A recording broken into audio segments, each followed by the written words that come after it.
बांधिदारे भोली भोली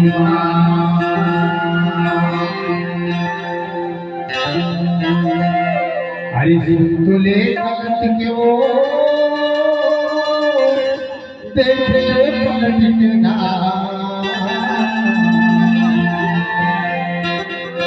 आई भुला भुला वाला गोरे गोरे गालला अरे तुले कलट के वो देख ले पलट के ना ऐ खुला खुला वाला गोरे गोरे गालला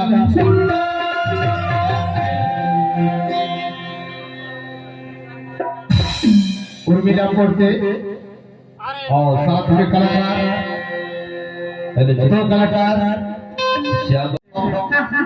बड़ी सुंदर लगा और तो अपने हाथ के कंगना देखा पड़े वो बढ़िया लगा दीदी अरे कमर के का चाहिए रे बहुत सुंदर लगा एक से भी का कहत जाता ये मजा ले यार मजा ले यार ये मजा ले यार मजा ले यार ऐसा न होता ना कहां पावे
कहाँ के ये रिश्ता गाँव के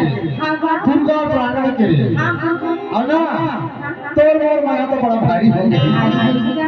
कैसे हो गए जाना ये पूरे माया